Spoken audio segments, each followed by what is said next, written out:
So about 2 years ago, I went on a second date with a girl that I had met on Tinder. We had agreed to meet out at a bar. She was going to be with a bunch of her friends. I figured it would be a light, low-pressure situation. That wouldn't be the case. I got to their table at this bar.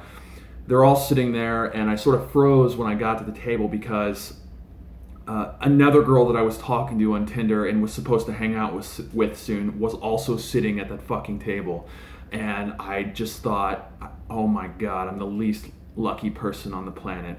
So I sat down and we started having drinks, and that girl and I mean, she recognized me. We didn't talk to each other the entire night. And she eventually pulled my date aside when we walked to the next bar and mentioned that she'd been talking to me too. And my date brought it up and was like, hey, I know that you were talking to her too on Tinder and you're supposed to go out. I just want you to know it's cool. I understand. Don't feel weird. But of course I felt weird, and the whole night was weird. I thought that would be the end of it. I was like praying that would be the end of it. The next day, I got a phone call. My date said, like, hello, and then the next sentence was, I need to call you out on something. And I thought, fuck. That morning, her and her friend had gone to brunch, and they basically took their phones and put them next to each other and compared line by line, word by word, the conversations that they had had with me on Tinder. And apparently their findings included me using the same jokes on both of them, some of the same lines, and also sending the exact same picture of like me holding a cat or something to both of them. As you might imagine, in that moment, I felt pretty fucking sleazy. And to be fair, it's kind of fucking sleazy and douchey to be doing that. That could have been the end of it. It was the end of me seeing her. We never talked again after that. It was just too awkward. But that could have been the end of the story. No one else really would have known about it. She might have told her friends about how douchey it was and whatever. But I actually chose to write about it, and I think 50,000 people or so have read it now. Which might make you wonder, why in the hell would someone write about that? The answer to that question is, I think when you write, you can't just paint this glossy picture of a perfect life. It's ridiculous, and a lot of people do that. Like, they've got everything perfect, and their relationship is perfect. You got to share some of those moments of your life.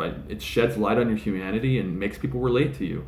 And that brings me to my lesson here in writing, which is sympathy. Sympathy is one of the most underappreciated things people use in writing. It really is the key to getting people to empathize with you or your character or whatever it is in any situation. When I went and wrote about it, do you think I went online and wrote, yeah, tried the same old tricks with two babes, didn't work out, you can't win them all? Hell no, I didn't say that. That'd be terrible. I told the truth when I wrote about it. I said, hey, I was new to online dating. I'd never done this chat shit before. I was reeling from a divorce. I hadn't dated in like 10 years, and I was doing the best I could. And that's the truth.